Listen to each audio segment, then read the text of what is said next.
Okay, round two. Name something that's not boring. A laundry?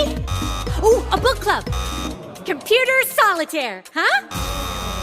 Ah, oh, sorry, we were looking for Chumba Casino. That's right, ChumbaCasino.com has over 100 casino-style games. Join today and play for free for your chance to redeem some serious prizes. ChumbaCasino.com. No purchase necessary. Void where prohibited by law. 18 plus. Terms and conditions apply. See website for details. So they dyed their teeth black for the first time to show that they had become adults. It's like a rite of passage. You know, it's like a bar mitzvah, a quinceañera, except you're painting your teeth black. My name is Richard Dix, and this is How Did That Happen? A podcast where I look at everyday things or events and try to figure out how they came to be. Every week I will research one topic, and by the end of the episode, I hope to truly have the answer to the question, how did that happen? Hello, and welcome to another episode of How Did That Happen? HDTH. This week we are discussing toothpaste and the whole all-encompassing world of oral health. I'll try to tell you where people first started talking about the idea of fixing their teeth and how we got to the point where it is just everyone is obsessed with it or something to that effect. Let's see, before we get too deep into it, what am I watching? I watched that show The Stalker on Netflix for a couple episodes, and then it just, as you would think for a show about stalkers, it just got kind of weird, not interesting, just kind of sad, really. So I haven't finished it, don't really intend to. I'm currently also watching The Devil's Hour on Amazon. That's pretty good. If you listen here, you know I like those like European crime procedurals. They do something for me, and this has like a kind of a supernatural sort of a feel to it. I'm 4 episodes in. I still don't, you can't call it. So that's what I'm watching right now. Hope everybody's going over to hdthappen.com for a little bit extra on these episodes. I'm trying to provide more content over there. It's a slow roll because it's just yours truly here. That's the whole foundation of it. But we're getting it done though, and I say we by me. I am we. But yeah. So without any further ado, thank you guys for always listening to HDTH every Monday, and then Thursdays with the bite-sized bios have also been good. I see there's definitely been some people that have been checking them out. So keep on doing that, and I appreciate it. Yeah. Here's the episode.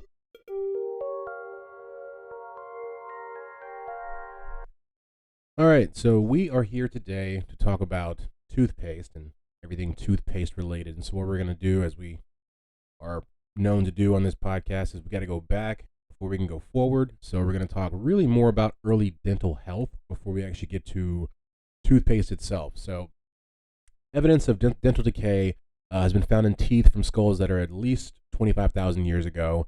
And archaeologists have evidence of the first dental fillings in teeth from people who lived around 8,000 BC. So basically, even thousands and thousands of years ago, people were trying to fix their teeth and had filled their teeth with different things. As we'll see later on, they have a large array of things they choose to put in there. The first written reference to dental decay is found in Sumerian texts from 5000 BC, and ancient Egyptian papers date back as far as 3700 BC. They also reference diseases to teeth and stuff like that. And so it is right around this time of the 5000 BC where we see kind of the first idea of a paste of some sort being made to kind of, at least maintain or if not fix the teeth. And the ancient Egyptians, their recipe was, it was made from like ground up oxen hooves, which is crazy, myrrh, pepper, eggshells, pumice, and stones and like water. All of it together made this kind of pumice mixture, which is actually still used by some dentists and dental hygienists today to even polish your teeth. It's a version, it's a modern version, but it really does come from the initial recipe from these Egyptians about 7,000 years ago. And so early Chinese people also did like the same thing. They were said to use ground fish bones for their teeth, as well as herbal mints, ginseng, and salt, depending on who you ask. And the ancient Romans and Greeks, they used crushed bones as well, and oyster shells. The Arabs, and then during that time, used fine sand on their teeth, which does actually seem like it would work. It would be disgusting. You imagine brushing your teeth with sand, but the grittiness of it is what I imagine would give you that the satisfaction of having somewhat of a clean mouth. And the Europeans experimented with table salt, which I guess would give you the same thing. And so this will kind of go back to what I was talking about what they used for fillings back then. So there's one 6,500-year-old human jaw that was found in his mouth, the filling was made of beeswax. And experts actually agreed that the beeswax would have worked fairly well. It had anti-inflammatory as well as antibacterial properties that would have made it kind of the perfect solution for someone's teeth filling, 8,000 years ago. Who would have ever thought beeswax? They say we can't live without bees, and it turns out they are just in all different facets of our life. The first references to dentists are in Egyptian texts as well, and this is from about 2700 BC, and they refer to a doctor who specializes in treating just teeth. I believe we have his name here somewhere. I'm not sure. Yeah, Hezi Ray. That sounds like a rapper or something, but I'm definitely pronouncing it wrong. But that was his name evidently, and he was like I said, the first person to be considered kind of a dentist. The inscription on his tomb read, "The greatest of those who deal with teeth and of physicians," which is what we all just want to be known as when it's all said and done. And then you get to the Greek writings in 1300 BC with Asclepius. Yep, not even going to spell it because you wouldn't. Well, maybe somebody would. I guess Greeks would probably pronounce this right. You think it's even hard for them? But this guy, the Big A, as we'll call him, was a Greek physician, and he discussed the extracting of pulling diseased teeth. So this is all going hand in hand of people who are, very interested with the mouth. And so, like I said, the Egyptians were one of the first people to create a kind of recipe for toothpaste, and then so the oldest one that we have that actually is, because the rest of it is basically saying, okay, based off what we know about them, this is probably what they did during this time. But as far as the oldest actual recipe we have for toothpaste, it is the Egyptians, and it is from 400 AD, and basically it includes a lot of the same things that I mentioned earlier: mint and salt, grains of pepper, and dried iris flour. A modern day dentist made this toothpaste and said, quote, "I found that it was not unpleasant, and afterwards my mouth felt fresh and clean." So it turns out end quote, turns out the Egyptians kind of knew what they were talking about when it came to toothpaste. And there's one more piece of information to cover before we move on to the next part, which will be about toothbrushes. There's who was doing all of this, teeth cleaning and stuff like that before there were actual dentists. And I've mentioned this before. I forget what podcast I mentioned it on, but there was during the medieval times, there was a thing called a barber surgeon. And they were jacks of all trades, and they pulled teeth, and they performed minor surgery, they cut hair, and applied leeches, if you're into that sort of thing. And they were basically barber type dentists, right? And they usually pulled teeth to treat decay, but they also knew how to fill cavities, and they created false teeth out of human teeth and cow bones. So basically, this guy was a one-stop shop. Do you need your hair cut? Do you need your teeth pulled? And how do you feel about, leech application? Just, asking for a friend. And that brings us to toothbrushes. So we're talking about all these different types of mixes, pummices and crushed oxen hooves and all that. Where how are they applying these things to their mouth? And so that's the next bit of information we're going to cover here. So in ancient times, people used sticks that were smashed at one side, and then on the other side, then that was to create a brushing surface, and the other side would be kind of pointed like a toothpick. So you'd have a stick, and one side would be a little soft, so you can rub all this stuff on your teeth. And then, you had the other side and kind of pick stuff out of your teeth. Chew sticks were also popular throughout the world, and they get different types of names. They're twigs or roots of certain plants that are chewed until one end is frayed, basically like what I was just saying. The earliest chew sticks have been dated back to Babylonia, all the way back in 3500 BC, and an Egyptian tomb from 3000 BC, and they are also mentioned in Chinese records about 1600 BC. So like I said, chew sticks, really, it was, I think, a way for humanity as a whole during that time to kind of maintain their dental health. Most historians agree that ancient Babylonians and Egyptians created the first toothbrushes. They were the first guys to really, kind of pioneer that, and they did so from frayed twigs, like we said, from about 3000 BC. But but there's something else that may have been used even before that, and it was called a miswak. Miswak. I think I might have actually gotten that right. And it's a teeth cleaning twig that comes from the Salvadora persica tree.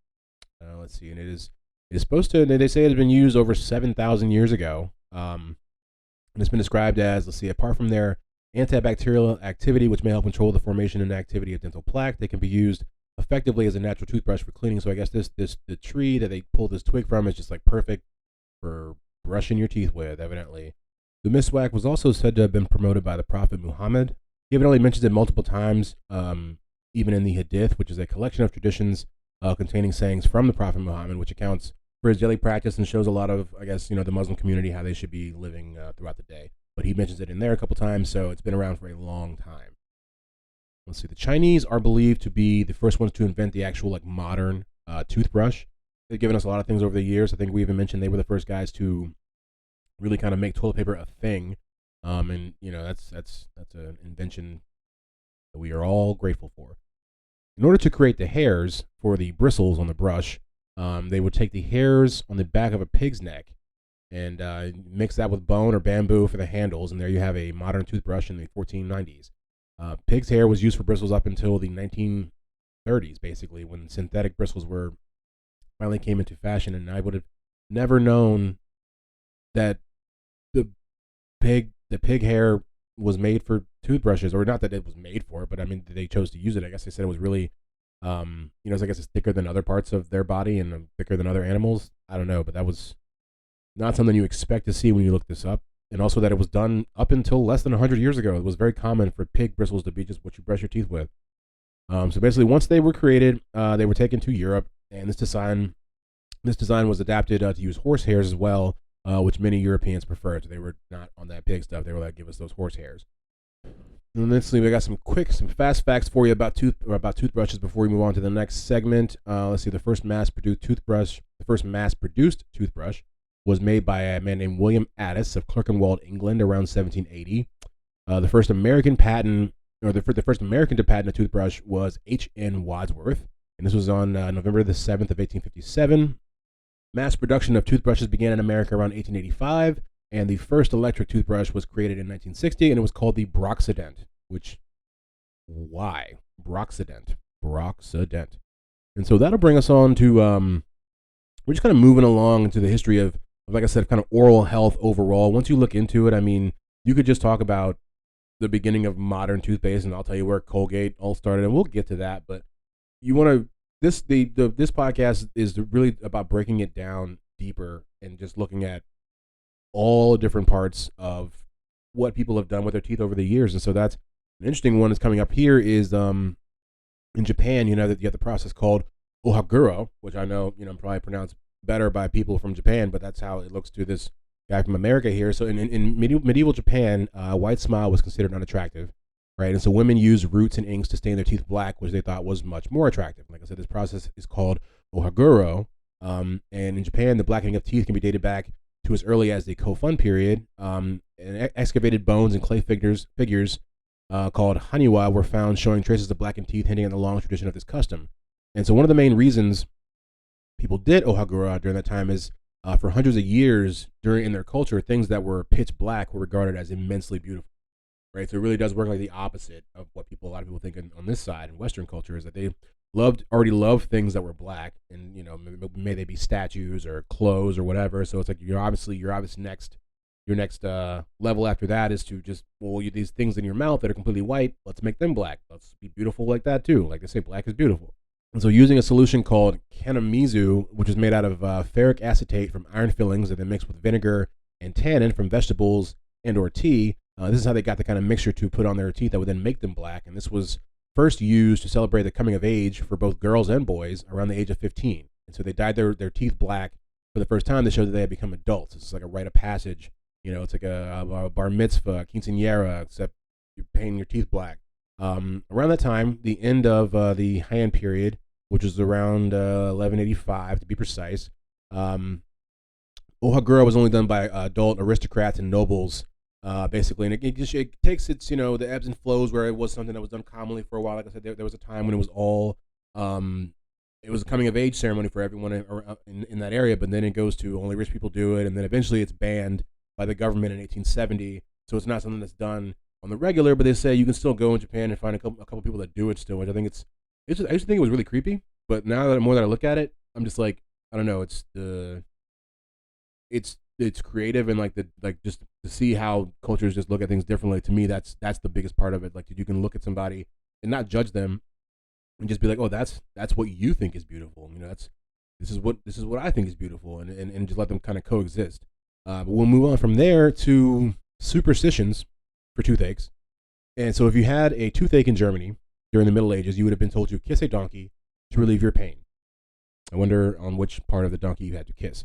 In earlier times, you would be instructed to boil an earthworm in oil and then drop the oil in your ear, which that seems like it would just create a whole nother problem. And some people believe that carrying a handful of horse's teeth would also prevent a toothache. And honestly, I haven't gotten to the craziest one yet, in my opinion. Let's see. There was this whole idea that, and this isn't the one I'm talking about that's the craziest, but there was this whole idea that the way you put your socks on could also prevent and or cure your toothache. And I've read it on a couple different websites. It's on the internet, so it must be true. But it's like about putting your right sock on first would cause a toothache. So everyone would put their left sock on first, unless it was the summertime. Then you put your left sock on first. Like, I mean, I'm not kidding. Yeah, and then so this is the one that I thought was the wildest. So if you're trying to get rid of a toothache, and I've also seen this to say if you're trying to get rid of a headache, you take some bread, put it in your mouth, chew it up, spit it out onto an anthill, right? And if the ant takes the pain, or if the ant takes the bread down into the anthill, he will also take your pain. Now, there may need to be an entire podcast about why someone would even think that will be possible and or true. But I read that also on multiple websites, and I was just like, to think what people thought. I'm speechless. And so now we will probably get to what you've all been waiting for, which is a true conversation about toothpaste. But you see, we had to fight through all the different things people have done with their mouths before we get to a point of toothpaste in a tube. And I don't even think we're even there yet. We're almost there. So toothpaste first comes in jars, right, in the form of a pumice powder. So the birth of tubes as easily squeezable and collapsible packages basically doesn't start until 1841 with a man named John Goff Rand. And he invented a pliable metal tube that effectively could hold paint. And so that was basically what created the whole idea of putting things in tubes. It goes from paint to cosmetics, then to actual like toothpaste. So I mean, but you had to create the technology before people could even be like, let's put toothpaste in that. Cut to about 50 years later, when Johnson & Johnson was the first major company to package toothpaste in a tube. And this first product was called Zonweiss. I don't know why they did that. But it was also in a collapsible metal tube. And so what would shift the world from metal tubes to other types of tubes was there was a metal shortage that was caused by World War II. And so they had to stop making them out of that because, they were all being used for the war. And so they moved over to things like aluminum and plastic. So most toothpaste tubes have been made from sheets of plastic laminate, which is usually a combination of various plastics surrounding a thin layer of aluminum that works to protect the taste and formula of the product inside.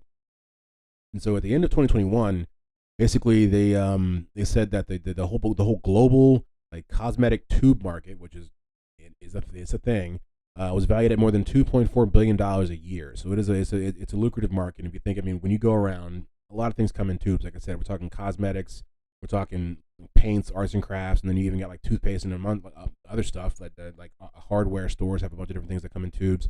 So it's and it's only projected to continue to go up. I guess tubes are a pretty good delivery system. And so now that we've taken our oral health from all the way from 7,000 years ago and made pumice powder and brushed our teeth with pig hair, right? What else is left except to explain to you the beginning of modern dentistry? So, in 1728, a man by the name of Pierre Fauchard published The Surgeon Dentist, right, which describes for the first time a vision of dentistry as a modern profession. He would kind of create the idea of what a modern dentist could be. But I must say the idea of something called the surgeon dentist sounds like the next hit Netflix show where this guy's like murdering all his patients or something like that, like the surgeon dentist. So he basically created the idea, right? And then you had the actual founders of modern dentistry, who kind of took his idea and ran with it. These guys' names are Horace Hayden and Chapin Harris. Chapin. What are we doing? In 1840, they founded the world's first dental society. It was called the American Society of Dental Surgeons, and it would eventually go on to basically be the foundation for the American Dental Association. They also created the degree DDS. These guys did a lot. So we have in here in 1824, a dentist named Peabody. First name, they don't have his first name. He was the first person to add soap to dental paste, and he followed. John Harris followed this in the 1850s by adding chalk as an ingredient. They're just messing around with the whole system. About 20 years later, Colgate mass-produced the first toothpaste, and it must be said, because we mentioned it on an older podcast, Colgate started as a soap company, so yeah, about 15 years before Johnson & Johnson was actually able to put their toothpaste out in tubes, Colgate comes in there in about the 1870s and starts selling it in jars. Let's see, in the early 1900s, a paste would be made of hydrogen peroxide and baking soda, and that kind of became one of the standards. Pre-mixed toothpastes were first marketed, like I said, in the early 1800s, but did not surpass the popularity of tooth powder until World War I. In 1945, Grand Rapids, Michigan introduced fluoride into their public water systems to help fight tooth decay, which they called Novocaine. That is also, they say it's one of the reasons why our teeth look different than the teeth of people in other countries, specifically in Europe. In the UK is because we have fluoride in our water, and I guess this is a good thing. I don't know. I have to do a podcast on that. And that's really it about how toothpaste happened. I will run through the history of Crest real fast because I think I've used Crest a lot in my life. I was kind of interested in how it happened. It's not that interesting, which is why it's going to be a small part of this. But it was basically first introduced into the market in 1954, and it was called Floristan because it contained fluoride, of course. And a year later, they changed the name to Crest with Floristan. And so the recipe for this toothpaste was created by three men by the name of Joseph Mueller, Harry Day, and William Nebergall. This was all done at Indiana, at the University of Indiana, or Indiana University, whichever one it is. And basically, so that the school at that, or the college at that particular university, I think it's called the building that Crest built or something like that. But so basically, the idea and the recipe behind Crest was created at Indiana University in the mid 1950s. I looked up, I've looked up Colgate before. There's not much to say about it. The man died before they actually started doing toothpaste. He was really big into soap. This all happened in the early 1840s. There's not really too much to say that I think is that worth mentioning here, but as has been said many times, and just kind of iterating the focus of this podcast is not to tell you the full history of or even the modern history of toothpaste. It's really just to say, well, why do humans have it? How did we get it? When did all that begin? And I hope I covered that. If not, we can definitely talk more about it on the mini-sode in a couple days. But yeah. And that is how toothpaste happened. And now it's time for the roundup. And we're going to round it up. Evidence of the first dental fillings were found in the teeth of people who lived around 8000 BC. Early toothpastes were created from a mixture of oxen hooves, sand, mint, and other ingredients. They were usually applied with a chew stick. China gives us the first toothbrush in the late 1400s. Modern dentistry starts in 1728 when Pierre Fauchard publishes The Surgeon Dentist. Things I didn't know before,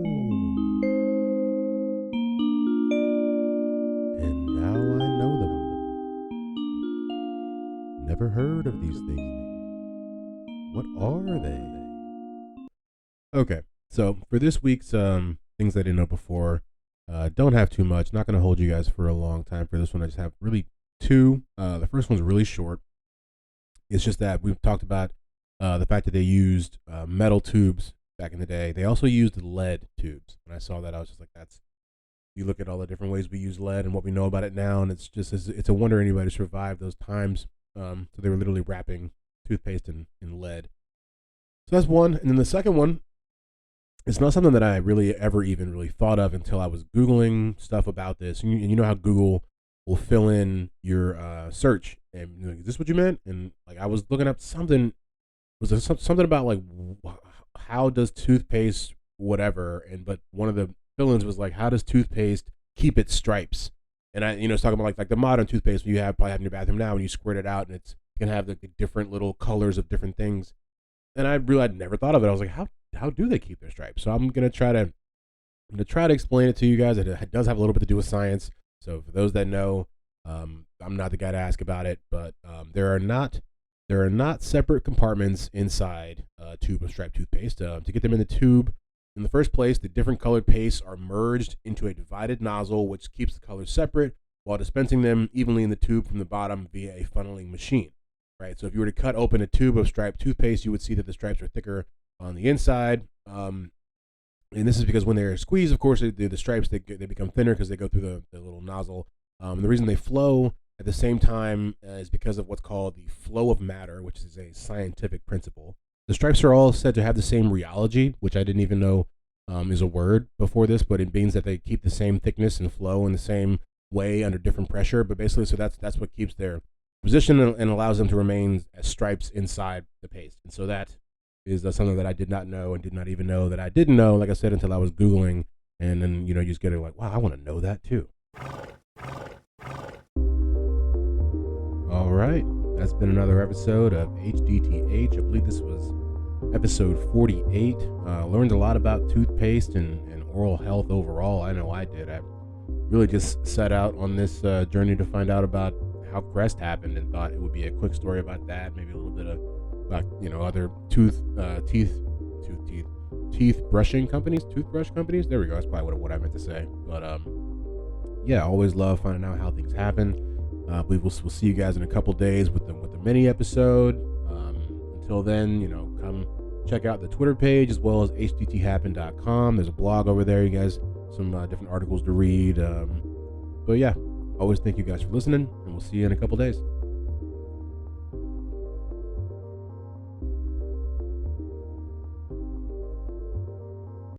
Judy was boring. Hello. Then Judy discovered ChumbaCasino.com. It's my little escape. Now Judy's the life of the party. Oh, baby, mama's bringing home the bacon. Whoa, take it easy, Judy. The Chumba life is for everybody. So go to ChumbaCasino.com and play over 100 casino-style games. Join today and play for free for your chance to redeem some serious prizes. ChumbaCasino.com. No purchase necessary. Void where prohibited by law. 18 plus terms and conditions apply. See website for details. Wells Fargo presents one of the surest ways to grow your money.